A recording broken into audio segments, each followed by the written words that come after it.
بسم الله الرحمن الرحيم إنا أعطيناك الكوثر فصل لربك وانحر إن ثانيك هو الأبتر.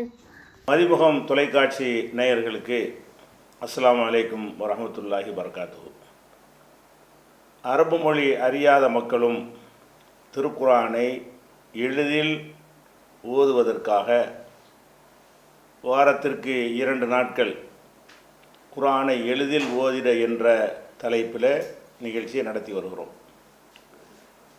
இதுவரை நடத்திய பாடங்களை மனதில் நன்கு பதிய வைப்பதற்காக ஏற்கனவே நடத்திய பாடங்களிலிருந்து உங்களுக்கு அதை எடுத்துக்காட்டி தெளிவுபடுத்திக் கொள்வோம்.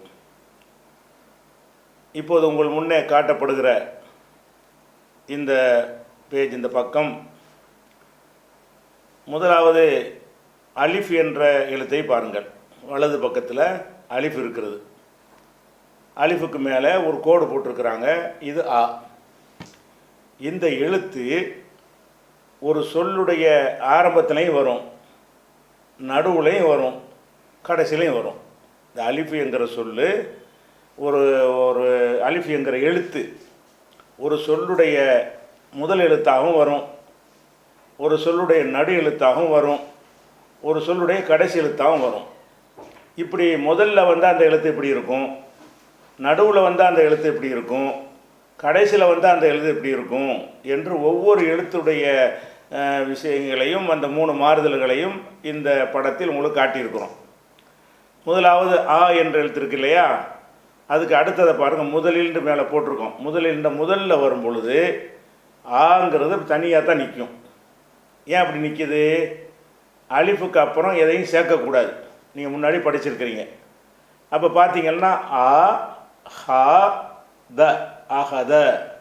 இந்த ஆ ஒன்று இருக்குது, ஒரு ஹா ஒன்று இருக்குது, ஒரு தால் ஒன்று இருக்குது.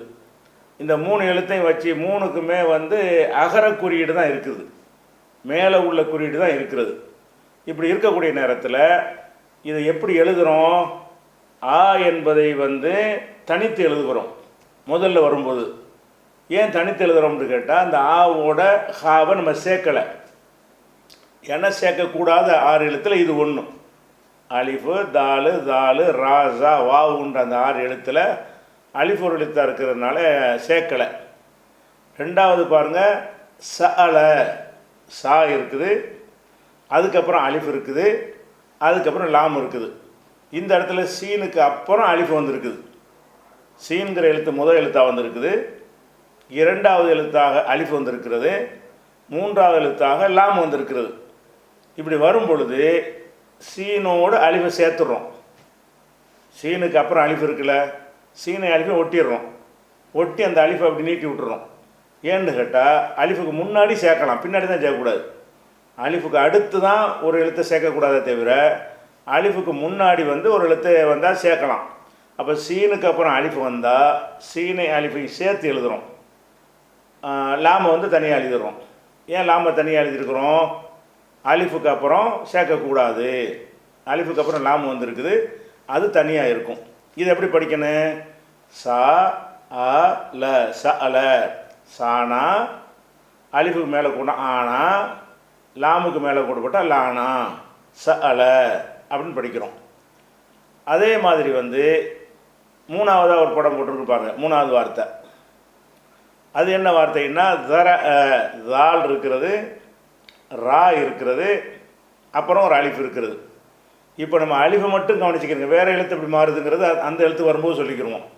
அலிஃபை பொறுத்த வரைக்கும் ஃபஸ்ட்டில் வரும்போது பாருங்கள் அப்படி தனியாக நிற்கிது, நடுவில் வரும்போது பாருங்கள் முந்தின எழுத்தோடு சேர்ந்துக்கிறது, லாஸ்ட்டில் வரும் பொழுது தாலு, ரா, அலிஃபுன்னு இருக்குல்ல, அந்த அலிஃபு தனியாக நிற்கிது. தனியாக நிற்கிறதுக்கு காரணம் என்னென்னு கேட்டால், ராவுக்கு அப்புறம் சேர்க்கக்கூடாதுங்கிறதுனால. ராவுக்கு அப்புறம் சேர்க்கக்கூடாதுங்கிறதுனால 3 எழுத்துமே சேர்க்கக்கூடாத எழுத்து. தாலுக்கு அப்புறம் ராவை சேர்க்கக்கூடாது, ராவுக்கு அப்புறம் அலிஃபை சேர்க்கக்கூடாது.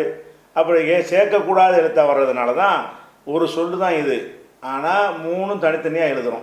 இது பிரச்சனை இல்லை. இந்த அலிஃபை மட்டும் பார்த்துக்கிறங்க. அப்போ அலிஃபு வந்து நடுவில் வந்தால் மட்டும்தான் ஒரு கோர்த்து மாறிக்கிறது.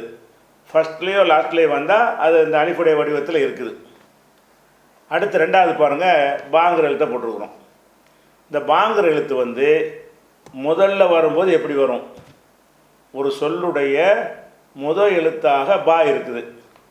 ஒரு சொல்லுடைய நடு எழுத்தாக, ரெண்டாவது எழுத்தாக, மூணாவது எழுத்தாக, நாலாவது எழுத்தாக, இப்படி நடுவில் வரக்கூடிய எழுத்தாக பா இருக்குது. கடைசியில் வந்து முடியக்கூடிய எழுத்தாக பா இருக்குது. அப்போ அந்த பா என்கிற ஒரு எழுத்து தான் என்ன மாதிரியெல்லாம் மாறுகிறது அப்படின்னு பார்த்தீங்கன்னா, முதல்ல உள்ள பாருங்கள், பா ஒன்று இருக்குது, லா ஒன்று இருக்கிறது, ஆ ஒன்று இருக்கிறது. பாங்கிற எழுத்து, லால்ங்கிற எழுத்து, அலிஃபுங்கிற எழுத்து மூணும் இருக்கிறது. இப்போ பாவுக்கு அப்புறம் அந்த தாளை சேர்க்குறோம்ல, அப்படி சேர்க்கும் பொழுது என்ன ஆகுதுன்னு கேட்டால், இந்த பாண்டு தனியாக எழுதும்போது அதனுடைய சைஸ் கொஞ்சம் நீளம் பெருசாக இருக்குது. இந்த சேர்த்து எழுதுகிற இடத்துல பாருங்கள், பாவுடைய அளவு சின்னதாக போயிடும். இவ்வளவு நீட்டி எழுதாமல் இவ்வளோ சுருக்கிறோம். இந்த பாங்கிறது இப்படி நீளம் இவ்வளோ அகலமாக இருந்தது, சுருக்கிறோம். நமக்கு கீழே ஒரு புள்ளி வச்சு அது மட்டும் அடையாளத்துக்கு போதும் பாண்டு கண்டுபிடிக்கிறதுக்கு. அப்போ இந்த பா என்பது அப்படி சேர்த்து எழுதும்போது அப்படி சின்னதாக அப்படி போட்டால் போதும். இப்படி பெருசாக இழுத்து ஃபஸ்ட்டில் வரும்போது, ஃபஸ்ட்டில் வரும், லாஸ்ட்டில் வரும்போது பெருசாகவே எழுதிடணும். ஃபஸ்ட்டில் முதல் எழுத்தாக பா வந்துச்சின்னு சொன்னால் நம்ம என்ன செய்யணும், அந்த பாவுடைய அந்த இவ்வளோ பெருசாக இருக்குது பாருங்கள். பா என்பது வந்து எழுத்துங்கிற கீழே வர்றதில் பாவை பாருங்கள் எவ்வளோ பெருசாக இருக்குது. அது பெருசுன்னா நல்ல அகலமாக இருக்குது. அதை என்ன செய்கிறோம்னு கேட்டால், அடுத்த எழுத்தோடு சேர்க்கும்போது பாவோட தாளை சேர்க்குறோம். அவருக்கு எதை வேண்டாலும் சேருங்க. சேர்த்திங்கன்னு சொன்னால் அந்த பாவை இவ்வளோக்கு கூட இழுக்க வேண்டியதில்லை. லேசாக வளைச்சா போதும். லேசாக ஒரு குண்டு மாதிரி வளைச்சி விட்டுட்டு கீழே ஒரு புள்ளி, அந்த பாவை கொண்டு போய் தாளில் கொண்டு போய் ஒட்டி சேர்த்துட்டோம். ஆச்சா, இந்த பாவோட வடிவத்தை பாருங்கள். இந்த பாவுக்கும் அந்த பாவுக்கும் நிறைய வித்தியாசம் உங்களுக்கு தெரியுது. ஆனால் அடிப்படை வித்தியாசம் இல்லை. அடிப்படை என்ன, அந்த வளைவு கீழே ஒரு புள்ளி, அந்த விஷயத்தில் ஒன்றா இருக்கிறதுனால அந்த எழுத்து விளங்கி கொள்வோம். இது எப்படி படிக்கணும், பா தா ஆ, பத பானா தானா ஆனா இப்படின்னு படிச்சிடணும். அதே மாதிரி வந்து நடுவுலன்னு போட்டிருக்கோம் பாருங்கள், அதை பாருங்கள். அதில் என்ன இருக்குது, சாது இருக்குது, நடுவில் பா வருது, கடைசியில் ரா வருது. நம்ம பாவை மட்டும் கவனிச்சு வச்சுக்கிறோங்க, மற்ற எழுத்து கவனிக்க வேணாம். அது அந்தந்த எழுத்து வரும்போது பார்த்துக்குருவோம். பாங்கிற எழுத்து ஃபஸ்ட்டில் வரும்போது என்ன மாதிரி இருக்குது, இதை மைண்டில் நல்லா வச்சுக்கிறணும். நடுவில் வரும்பொழுது அந்த சாவுடைய அடுத்து பா வருது பாருங்கள். அந்த பாவுக்கு என்ன இருக்குன்னா, சும்மா லேசாக அப்படி லேசாக வளைச்சி விட்டால் போதும். பெருசாவெலாம் கிடையாது. லேசாக அப்படி இந்த சாதோடு சேர்த்து பாங்கிறோம். பாவுக்கு இவ்வளோ பெருசாக போட்டு அப்படி செய்யணுமாண்டா கிடையாது. சாது சின்னதாக ஒரு வளைவு, பாவோட ரேயை சேர்க்கலாம், அதோட ரேயை சேர்த்து விட்டுற வேண்டியது. அப்போ சா சானா பானா ராணா, சபர சாண்டா சானா, பாண்டா பானா, ராண்டா ராணா. அப்போ சாபர சபரன்னு படிச்சிடறோம்ல. இப்படி படிக்கிறதோடு எதை விளங்கிக்கணும்னு கேட்டால், இந்த பாங்குடைய வடிவத்தை விளங்கிக்கிறங்க. இந்த பாங்கிறது வந்து தனியாக இருக்கும்போது முழு வடிவத்தில் இருக்கிறது. ஃபஸ்ட்டில் அது வரும்போது என்ன ஆகுதுன்னு கேட்டால், பா என்பது வந்து அந்த முதல்ல மேலே மேலே இப்படி ஏற்றி இருக்கும்ல, பாவில் முதல்ல பாருங்கள், அந்த பாங்கிறது இப்படி இப்படி சமமாக இல்லாமல் மேலே அப்படி மேலே ஏற்றி இப்படி இறங்கும். கோடு என்ன செய்யும், மேலேருந்து கோடு இப்படி இறங்கும். நடுவில் வரும்போது அது ரெண்டுமே போயிடும். நடுவில் வரும்போது இப்படி இப்படி ஏற்றிட்டு போய் கொண்டு வரக்கூடாது. பாவுக்கு வந்து சும்மா அப்படி லேசாக வளைவு பாருங்கள். அந்த ரெண்டாவது எழுத்து நடுவில்னு போட்டிருக்கு பாருங்கள், சாபார, அதில் எப்படி பா இருக்குன்னு பாருங்கள். அப்போ பாண்டை எப்படி நம்ம கண்டுபிடிக்கிறோம், கீழே உள்ள ஒரு புள்ளியை வச்சு தான். ஒரு புள்ளி வந்து ஒன்று பாண்டுற வேண்டியதான். அந்த ஒரு புள்ளி கீழே இருந்தால் பா, அதை மட்டும் அடிப்படையாக வச்சுக்கிறோங்க. அதை எழுதும்போது பெருசாக எழுதாமல் சின்னதாக எழுதுவாங்க, அதை வச்சு கண்டுபிடிச்சிக்கணும். அதுக்கு அடுத்தது கடைசியில் வருது பாண்டு வச்சுக்கிறோங்க. அதான் அந்த சொல்லுடைய முடிவு. ஒரு சொல்லுடைய கடைசி எழுத்தாக வந்து பா இருக்குது. அது எப்படி இருக்கும்னு கேட்டால், இப்போ தாஹப தாலு ஹா பா 3 எழுத்து இருக்குது. தானா ஹானா பானான்னு இருக்குது. இப்போ அந்த பா தாளுக்கு அப்புறம் சேர்க்கக்கூடாது. அந்த தாளை பற்றி பேசும்போது வச்சுக்கிடுவோம். தாளுக்கு அப்புறம் ஹாவை சேர்க்கக்கூடாதுனால தாவை தனியாக எழுதிடுறோம். அப்புறம் அந்த ஹாவோட பாவை சேர்க்குறோம். சேர்க்கும்பொழுது என்ன ஆகுது, அந்த பாங்கிற எழுத்துடைய பாக்கு வந்து ரெண்டு வளைவு இருக்கும்ல, இப்படி வளைஞ்சு இப்படி வந்து இப்படி ஏறும். இப்படி ஏறும்ல, முதல்ல உள்ள வளைவை கட் பண்ணிட்டோம் பாருங்கள். இந்த ஹாவோட பாவை சேர்க்கும் பொழுது என்ன செஞ்சிருச்சு, ஹான்னு போட்டு அப்படியே இவ்வளோ தூரம் கொண்டு போயிட்டு கொண்டு வரல. இந்த ஹாவுக்கு அப்புறம் பாவுக்கு இப்படி மேலே கொண்டு போய் இப்படி கொண்டு வராமல் ஹாவுக்கு அப்புறம் அப்படி லேசாக கொண்டு வந்துடுறோம். லாஸ்ட்டில் வந்து நல்லா தூக்கி விட்றோம். லாஸ்ட்டில் உள்ள பாவை பாருங்கள், அந்த பாவுடைய லாஸ்ட்டில் எப்படி இருக்குது, அந்த அந்த வளைவு அப்படி இருக்குது, அந்த அமைப்பு அப்படி இருக்குது. அதனுடைய துவக்கத்தை பாருங்கள், அந்த மேலே தூக்கிட்டு இருக்குங்களா அப்படி இந்த மாதிரி பானா மாதிரி வச்சுக்கிறோங்களேன். பானாங்கிற ஒரு எழுத்து இருக்குது தமிழில். பானாங்கிற எழுத்துக்கு கீழே ஒரு கோடு. பானாங்கிறது சதுரமாக இருக்கும், பாங்கிறது சதுரம் இல்லாமல் அப்படி வளைஞ்சி வரும். அப்படி வரும் பொழுது இப்படி ஒரு கோடு, இப்படி ஒரு கோடு, இப்படி ஒரு கோடு இருக்குன்னு வைங்களேன். இந்த 3 கோடில் இந்த சைடு கூட கட் பண்ணிட்டா எப்படி இருக்கும், அந்த மாதிரி தான் அந்த பாவை ஆக்கியிருக்கிறாங்க. அது மேலே உள்ளதை என்ன செஞ்சிட்டாங்க, கட் பண்ணிட்டாங்க. அவர் சேர்க்கும்போது அப்படி தான் செய்யணும். சேர்த்து எழுதும் பொழுது பாவுக்கு முன்னாடி சேர்த்திங்கன்னா அந்த பகுதி போயிடும், பாவுக்கு பின்னாடி சேர்த்திங்கன்னா இந்த பகுதி போயிடும். பா நடுவில் வந்து செஞ்சோன்னா இதுவும் போயிடும் அதுவும் போயிடும். பாங்கிற நடுவில் வச்சு என்ன செய்யும், சின்னதாக அப்படி வளைவு இருந்தால் போதுமே தவிர இப்படி தூக்கிட்டு போய் இப்படி செய்யணும்னு கிடையாது. இப்படி போட்டு யூ மாதிரி போடணுங்கிறது கிடையாது. அப்போ நீங்கள் பாங்கிற எழுத்தை பாருங்கள், ஃபஸ்ட்டில் வரும்போது எப்படி இருக்குங்கிறத அந்த பதங்கிறதுல விளங்குறது. ரெண்டாவதுல நடுவில் வந்தால் எப்படி இருக்கும், நடுவில்னு சொன்னால் அந்த எழுத்துக்கு முன்னாடி பின்னாடி வேறு எழுத்து சேருது. அப்படி இருந்தால் பாவோட வடிவம் அப்படி சின்னதாக வந்துடுது. அந்த வடிவத்தில் பாருங்கள் ரஹப. அப்போ 3லையும் பாதாம் பார்த்துக்குறங்க. அதாவது பத என்பதுலேயும் பாதான் இருக்குது, சபர என்பதுலேயும் பாதான் இருக்குது, ரஹப என்பதுலேயும் பாதான் இருக்குது. 3க்கு என்ன வித்தியாசம் கவனிச்சிக்கிறங்க. ஒரே மாதிரியா இல்லை, வெவ்வேறு விதத்தில் இருக்கிறது.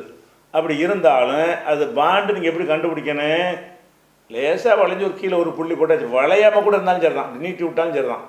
கீழே ஒரு புள்ளி, ஒரு கோடை போட்டு கீழே ஒரு புள்ளி கொடுத்து அந்த வயரேன் அது பாண்டு கண்டுபிடிச்சிடலாம் ஈஸியாக. ஒரு புள்ளி கீழே உள்ளது இந்த ஒரு எழுத்து தான். இந்த பாங்கிற ஒரு எழுத்துக்கு மட்டும்தான் ஒரு எழுத்து ஒரு புள்ளி கீழே இருக்கும். அந்த கீழே ஒரு புள்ளியை வச்சு என்ன செய்யணும், டக்குன்னு பாண்டு கண்டுபிடிச்சிக்கணும். இது அந்த பா அமைப்பில் இல்லையே அப்படின்னு நம்ம நினைக்கக்கூடாது. எழுத்து அடையாளம் கண்டால் தான் வாசிக்க முடியும். அதுக்கு தான் இதை ரிப்பீட் பண்ணுறோம். உங்களுக்கு இந்த பாடத்தை வந்து ரிப்பீட் பண்ணுறோம்.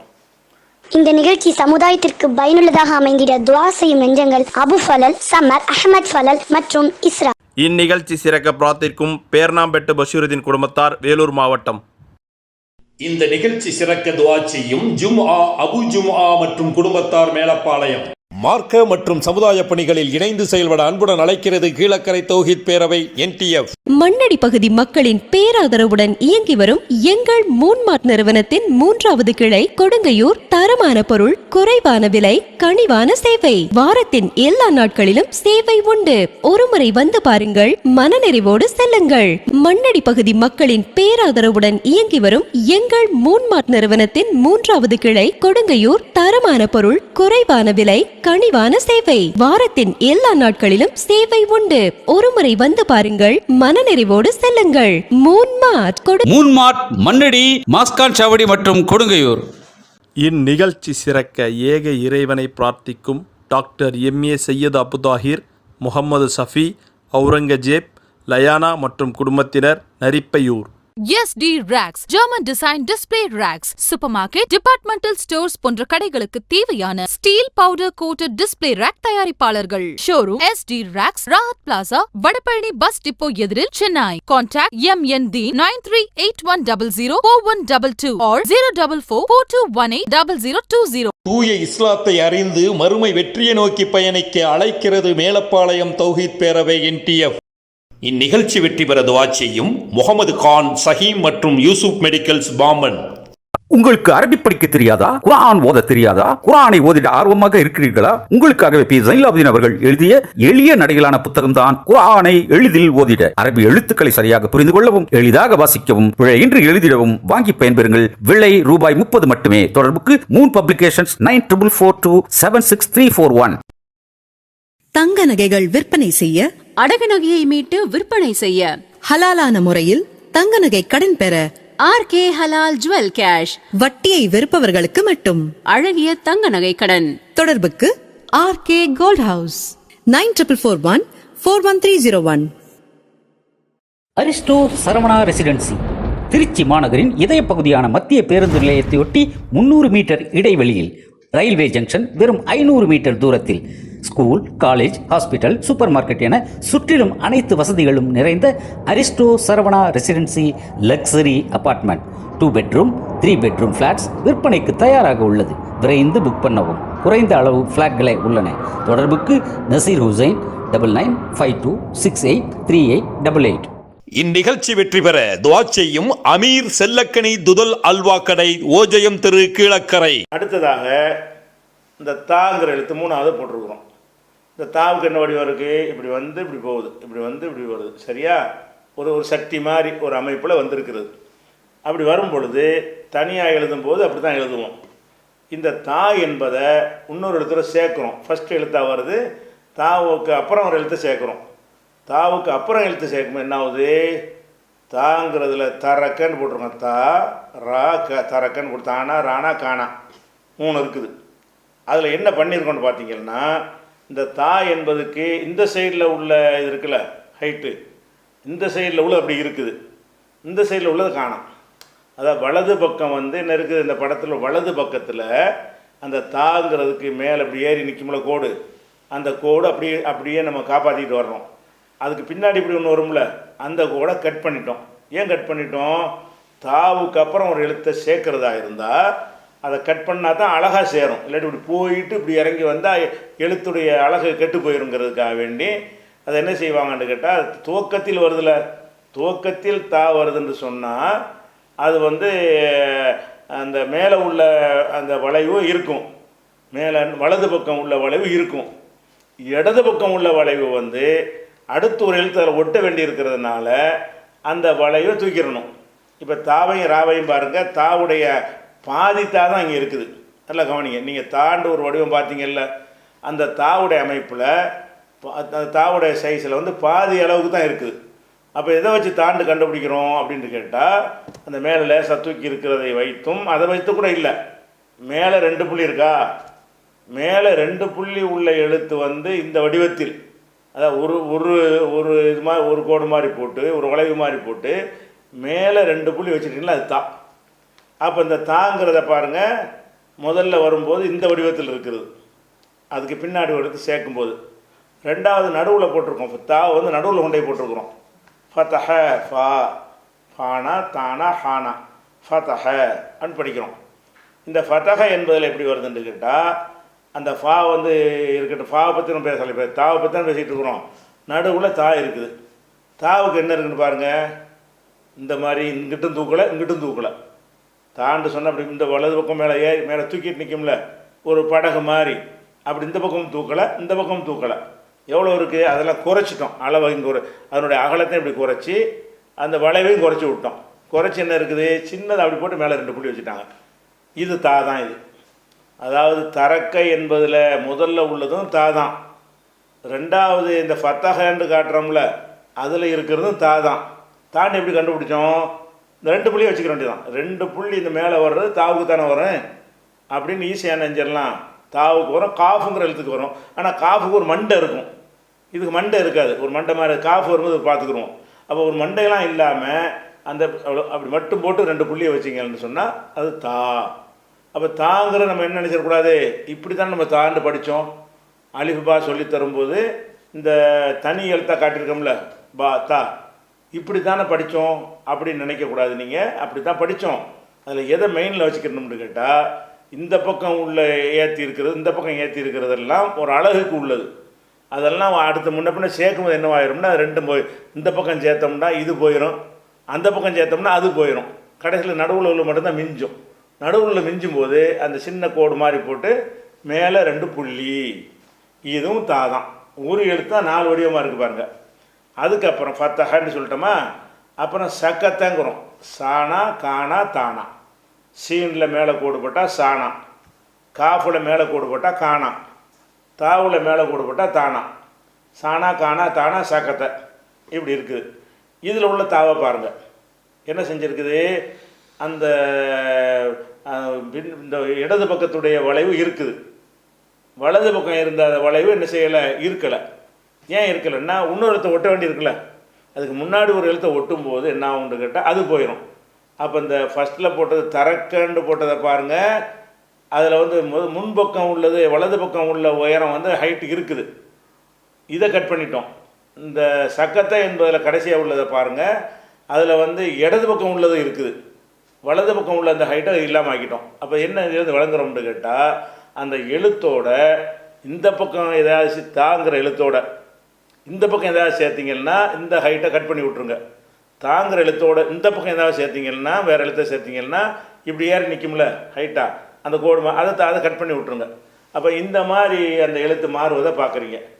அதுக்கப்புறம் சாங்கிற எழுத்தை பார்த்தீங்கன்னா அதாவது நல்லா கவனிக்க, இந்த பா தா சா 3 ஒரே மாதிரி தான் இருக்கும். 3க்கு ஒரு சட்டன்னு வச்சுக்கிடலாம். என்ன வச்சுக்கிடலாம், இந்த 3 எழுத்துமே புள்ளிகளை கொண்டு தான் வித்தியாசப்படுது. இந்த பாங்கிறது எதை வச்சு பாண்டு சொல்லுவோம், கீழே ஒரு புள்ளி. எதை வச்சு தாண்டு சொல்லுவோம், மேலே 2 புள்ளி. எதை வச்சு சாண்டு சொல்லுவோம், சாண்டு காற்று வரணும். சாண்டு எதை வச்சு சொல்லுவோம், மேலே 3 புள்ளி. அப்போ கீழே ஒரு புள்ளி, மேலே 2 புள்ளி, மேலே 3 புள்ளி. இந்த 3 வடிவத்துக்குமே அந்த ஒரே மாதிரியாக மாறுறது நீங்கள் பார்க்கலாம். எப்படி மாறுது, அதாவது ஃபஸ்ட்டில் வரும் பொழுது இந்த பக்கத்துடையது இந்த சக்கலன்னு போட்டிருக்கிறோம். சாங்கிற எழுத்து, காங்கிற எழுத்து, லாங்கிற எழுத்து, சாக்கலை அப்படின்னு சொன்னோம்னா இந்த சா வந்து எப்படி இருக்குன்னு கேட்டால், இந்த பக்கம் உள்ளது தூக்கி நிற்கிது, இந்த பக்கத்தை வெட்டிட்டோம். ஏன் வெட்டிட்டோம், அதுக்கு அடுத்து ஒரு எழுத்தை சேர்க்கறதுனால. அப்போ அந்த சாவுடைய வடிவத்தை பார்த்துக்கிறோங்க. மசாலுங்கிற இடத்த 2வது எழுத்து மசாலை அப்படின்றது நடுவில், மீமுக்கும் லாமுக்கும் நடுவில் இந்த சா இருக்குது. அதுக்கு என்ன பண்ணிட்டோம், இங்கிட்டு தூக்கிட்டு இருந்த வெட்டி விட்டோம், இந்த பக்கம் வெட்டி 2யும் கட் பண்ணிட்டோம். உயரம் அப்படி இருந்துச்சு, சட்டி மாதிரி அப்படி இருக்கிறத நினச்சிட்டோம், இப்படி சுருக்கிட்டோம். சுருக்கி சின்னதாக்கி அது கீழே ஒரு புள்ளியை மேலே 3 புள்ளி வைக்கிறோம், சாண்டு விளங்கிக்கிறோம். பாச 3வது பாருங்கள், அந்த சா, அந்த சாவுடைய இந்த சைடில் உள்ளது முழுமையாக இருக்குது, இந்த சைடில் உள்ள கட் பண்ணியிருக்கு. இந்த 3 ஒரே மாதிரி இருக்கிறது நீங்கள் விளங்கிக்கிடலாம். இதில் நீங்கள் விளங்கி கொள்வதற்காக வேண்டி மறுபடியும் இந்த 2வது லைனே பாருங்கள். 2வது லைன் இருக்க பதன்னு இருக்குல்ல, பத சபர ஜஹபன்னு இருக்குது. இதை அப்படியே வைத்து கொள்ளுங்கள். இந்த தோற்றத்தை அப்படி வச்சுக்கிறங்க. வச்சுட்டு பதன்னு இருக்குல்ல, பா தா ஆ, பதன்னு இருக்குது. அதில் அந்த கீழே பாவுடைய புள்ளி எடுத்துருங்க. எடுத்துட்டு அதே எழுத்தில் மேலே 2 புள்ளியை வைங்க. என்னவாயிரும், தாவாயிரும். அதே மாதிரி சபரன் இருக்குது, நடுவில் பா இருக்குது, அந்த கீழே ஒரு புள்ளி இருக்குது, புள்ளியை மட்டும் எடுத்துருங்க. மேலே 2 புள்ளியை கொண்டே வைங்க. சத்தர சா தா ர, சத்தர சானா தானா ரானாண்டாயிரும். அதே மாதிரி தஹபன் இருக்குது, இந்த தஹபாங்கிறத கீழே ஒரு புள்ளி இருக்குல்ல, அந்த ஒரு புள்ளியை தூக்கிடுங்க, மேலே 2 புள்ளியை வைங்க. தஹத்த தா ஹா தா. அப்போ இந்த 3மே வந்து ஒரே மாதிரியாக தான் என்ன செய்யும், மாறும். ஃபஸ்ட்டில் வரும் பொழுது இப்படி தூக்கிக்கிட்டு நிற்கிறது நிற்கும். அதுக்கடுத்து ஏதாவது சேர்த்தோம்னு சொன்னால் இந்த பகுதி போயிடும். அந்த எழுத்துக்கு தாவை ஃபஸ்ட்டில் வைக்காமல் முன்னாடி ஒரு எழுத்து அதில் சேர்த்தோம்னு சொன்னால் தாவையோ பாவையோ சாவையோ, இந்த 3 எழுத்துக்கும் ஒரே சட்டை தான். அப்போ இது இந்த 3 எழுத்தை எப்படி நம்ம கண்டுபிடிப்போம் என்றால், ஒரு எழுத்தை நீங்கள் பார்க்குறீங்க, கீழே ஒரு புள்ளி இருக்குது, சின்னதாக தான் இருக்குது வளைவு. அந்த வளைவு சைஸ் எல்லாம் நீங்கள் பார்க்காதீங்க. எதை பாருங்கள், இப்படி தான் பா இந்த மாதிரி இருக்குல்ல, அது வந்து பாங்கிற எழுத்து. அந்த பாங்கிற எழுத்தை கண்டுபிடிச்சா தான் வாசிக்க முடியும் உங்களுக்கு. அது பாவா தாவான்னு கண்டுபிடிச்சா தான் என்ன செய்ய முடியும், உங்களுக்கு வாசிக்க முடியும். அந்த பாத்தா சாங்கிறத வந்து நம்ம தனியாக எழுதும்போது உங்களுக்கு போர்டில் எழுதி புத்தகத்தில் காட்டுறாங்க இல்லையா, அது தனியாக அந்த எழுத்தை மட்டும் எழுதும்போது உள்ள வடிவம். அந்த எழுத்தோட இந்த பக்கமும் சேர்ப்பாங்க, அந்த பக்கமும் சேர்ப்பாங்க.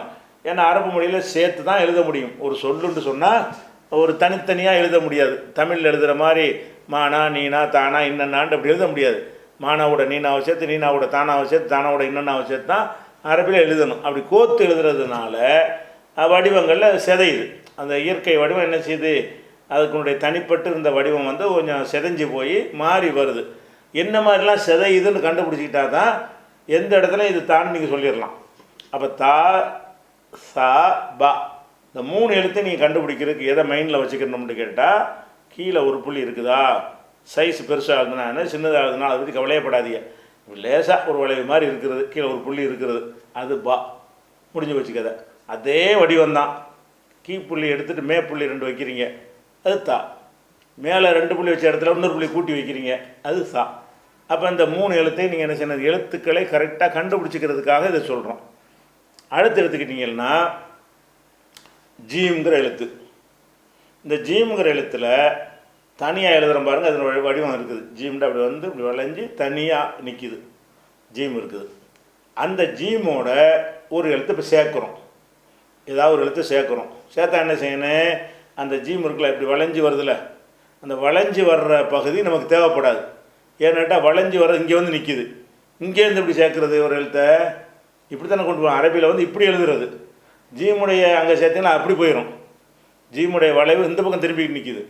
அரபியில் வந்து என்ன செய்யணும், எல்லாம் வலது பக்கம் எழுத்தாக இருக்கிறதுனால இப்படி கொண்டு போகிறதா இருந்தால் அந்த வளைவு நமக்கு இடைஞ்சலாக இருக்குது அப்படின்ற அரபியர்கள் கருதி என்ன செய்கிறாங்கன்னு கேட்டால், ஜீமோட ஒரு எழுத்தை ஜீமுக்கு முன்னாடி அல்ல, ஜீமுக்கு பின்னாடி ஒரு எழுத்தை சேர்த்தாங்க, அடுத்து ஒரு எழுத்தை சேர்த்தாங்கன்னு சொன்னால் என்ன செஞ்சுருவாங்க, அடுத்துங்கிறது ஞாபகம் வச்சுக்கிறேன்னு தமிழ் கணக்கிலே பார்க்கக்கூடாது. அடுத்துன்னு அரபியில் வந்து வலதுலேருந்து எழுதுவாங்கன்னு ஞாபகம் வச்சுக்கிறேன். அடுத்துன்னா என்ன அர்த்தம், ஃபஸ்ட்டு ஜீம் இப்படி தான் பார்க்கணும், இப்படி பார்த்துடக்கூடாது. அப்போ வந்து தமிழில் எப்படி பார்ப்போம், இப்படி பார்ப்போம், இப்படி தான் எழுதிட்டு போவோம். அல்லாண்டு எழுதுனா ஆனா, அப்புறம் இல்லைன்னா இப்படி போவோம். அரபியில் அல்லாத இருந்தால் இப்படி ஆனா, இப்படி இல்லைன்னா இப்படி இல்லை, இப்படி வரணும். அப்படி வர்றதுனால ஃபஸ்ட்டுன்னு சொல்லும்போது இப்படி இருந்து பார்க்கணும், நீங்கள் தமிழ் பிரகாரம் பார்த்துடக்கூடாது. அப்போ ஜீம்ங்கிற எழுத்து இருக்க அது வந்து தனியாக இருக்கும்போது ஒரு வடிவத்தில் இருக்கிறது. அந்த வடிவத்தில் அதோட வேற ஒரு எழுத்து சேர்த்தோம், மீமை சேர்த்துருக்காங்க பாருங்கள். சேர்க்கும்போது என்னவா இருக்குதுன்னா நமக்கு அந்த ஜாவுடைய அந்த இது மட்டுமே நமக்கு போதும். இது இப்படி வருதுல, ஒரு வீயை படுக்கப்பட்ட மாதிரி, வீங்கிற எழுத்து அப்படி படுக்க போடுறோம், படுக்கப்பட்ட மாதிரி போட்டு கீழே ஒரு புள்ளி வீ எழுதுனா போதுங்க. வீ எழுதுவீங்கல்ல, இப்படி இப்படி எல்லாம் இப்படி எழுதிடுங்க. இப்படி எழுதிட்டீங்கன்னா ஆனால் கீழே புள்ளி அவசியம். இப்படி வச்சுட்டிங்கன்னா அது என்னது, ஜீம்ங்கிற எழுத்து. அப்போ எது நமக்கு போயிடுது, அந்த வளைவாக இருந்தது போயிடுது. இது ஃபஸ்ட்டில் உள்ளதை பாருங்கள், ஜா, ஜானா, மானா, ஆனா, ஜமா. அப்போ ஜாவுக்கு மேலே கோடு போட்டால் ஜா, மீமுக்கு மேலே கோடு போட்டால் மா, ஐனுக்கு மேலே கோடு போட்டால் ஆ. அப்போ இதில் என்னத்தின்னு கவனிக்க வேண்டிய விஷயம்னு மற்றெல்லாம் விட்டுருங்க, ஒவ்வொரு இடத்தையும் தனித்தனியாக பார்க்குறோம். இந்த ஜீமை மட்டும் இப்போ பாருங்கள். ஜீம்ங்கிறது என்னவா இருக்குது, நமக்கு இதான் அளவு, இதை மட்டும் மனசில் வச்சுக்கிறணும். இப்படி பெருசாக வச்சுக்கிறக்கூடாது. இப்படி இருந்து கீழே புள்ளி இருக்கா, அது ஜீம், அவ்வளோதான். அப்போ ஜீமுடைய அளவு வந்துருச்சா இல்லையா. அப்போ ஜீமுக்கு அப்புறம் வந்து மீமை சேர்த்துருக்குறோம். மீமை சேர்க்கும் பொழுது ஜீமில் வந்து ஒரு 75% போயிடுச்சு, ஒரு 25% தான் இருக்குது, முக்கால்வாசி போயிடுச்சு. இவ்வளோ வெட்டி விட்டோம். அப்போ தான் எழுத்து சேர்க்க முடியும், இடத்த அடைக்காமல் இருக்கும், ஒரு கோர்க்கிறதுக்கு வசதியாக இருக்குங்கிறதுக்காக அப்படி செஞ்சிடுறாங்க. அதுக்கு மாதிரி இந்த வஜத, நடுவில் வஜதங்கிறோம், நடுவில் வருது ஜீம்ங்கிறது. ஜீம் வந்து அடுத்த எழுத்தோ தாலோட சேர்க்கும் பொழுது அப்போ என்ன செய்யுற, ஜீமுங்கிறது இப்படி இருந்த ஜீமு இவ்வளவு தான் அப்படி வந்துடுது. அதே மாதிரி வந்து கடைசியாக வந்து அந்த ஜீமை போடுறீங்க, ஒரு எழுத்துடைய கடைசியாக அந்த ஜீமை போடுறீங்க. அப்படி போட்டிங்கன்னா அந்த ஜீமும் அதே வடிவத்தில் இருக்கும். ஜீமுங்கிறது கடைசியாக எழுதுகிற, உதாரணமாக என்ன செய்கிறீங்க, மரஜன்னு இதில் போட்டிருக்கோம்ல, மீமுரா போட்டு ஜாவை கடைசி எழுத்தாக வந்திருக்கு. கடைசியில் ஜா வந்துச்சுன்னு சொன்னால் அதை வந்து வெட்ட தேவையில்லை, வெட்டுறதன் மிகத்தான் வெட்டுறோம், சேர்க்குறது தானே வெட்டுறோம். அந்த ஜீமுடைய அந்த வயிற்று பகுதி இருக்க அந்த பாதி பகுதி, அதை நம்ம கட் பண்ணுவதற்கு என்ன காரணம், அதுக்கு அடுத்து ஒரு எழுத்து சேர்க்கறதுக்கு வசதியாக இருக்கிறதுக்கு தான். இப்போ ஜீமு தான் கடைசி எழுத்தாக வந்துருச்சின்னு சொன்னால் அது எதில் போய் முடிக்க போகிறோம், முடிஞ்சிருச்சு, அதான் மர சேர்க்க வேண்டிய வேலை இல்லை. அப்போ ஜீமை முழுசாகவே இருந்துடும். அப்போ ஜீம்ங்கிற எழுத்து வந்து அதுதான் கடைசியாக இருந்தால், ஒரு வார்த்தைக்கு ஒரு சொல்லுக்கு ஜீம் தான் கடைசியாக இருந்தால் தனியாக ஜீம் எழுதுறது எப்படி இருக்குமோ அதே மாதிரி தான் இருக்கும், வடிவம் சிதையாது. நடுவுலையோ கடைசியில் வந்து அந்த ஜீமுக்கு முன்னாடி ஒரு எழுத்து சேர்த்தா என்ன செஞ்சிடறேன், ஒன்றும் மாறாது. ஜீமுக்கு பின்னாடி ஏதாவது சேர்த்திங்கன்னு சொன்னால் அப்போ என்ன ஆயிருன்னு கேட்டால் அந்த ஜீமுடைய அந்த முக்கால்வாசி பகுதியை கட் பண்ணிடுவாங்க. இந்த ஜீமுக்கு சொன்னது தான் ஹாவுக்கும் ஹாவுக்கும், அதான் ஜீம், ஹா, ஹா, மூணு ஒரே மாதிரியாக இருக்க பாருங்கள். ஜீம்ங்கிற எழுத்தை பாருங்கள், ஹாங்கிற எழுத்தை பாருங்கள், ஹாங்கிற எழுத்தை பாருங்கள். மூணு வந்து தோற்றத்தில் ஒரே மாதிரியாக இருக்குது. வித்தியாசம் என்ன, ஜீம் என்று சொல்லும் பொழுது அந்த வி மாதிரி போடுறோம்ல, அதுக்கு கீழே ஒரு ஒத்த புள்ளி வச்சுருப்பாங்க. அப்போ புள்ளி வச்சுட்டா ஜீம் தான். அந்த ஜீமாக எழுதின புள்ளியை நீக்கிட்டீங்கன்னா அது ஹா. அந்த ஹாண்டு எழுதுனதில் மேலே கொண்டு ஒரு புள்ளி வச்சீங்கன்னா ஹா. அப்போ இந்த வடிவத்தை நீங்கள் பார்க்கணும். எந்த இடத்துல இந்த 3 வடிவம் வித்தியாசப்படுகிறது? இப்படி போட்டு கீழே புள்ளி வச்சா அது ஜீம். இப்படி போட்டு கீழே உள்ள புள்ளி எடுத்துகிட்டு ஒன்றும் இல்லாமல் முட்டையாக போட்டோம்னா அது ஹா. இதே மாதிரி போட்டு மேலே புள்ளியை போட்டால் ஹா. ஹான்னு அந்த காரி துப்போம்ல அந்த ஹா, அந்த மாதிரி சொல்லணும். அப்போ இந்த மாதிரி ஒரு அடிப்படையில் வரும் பொழுது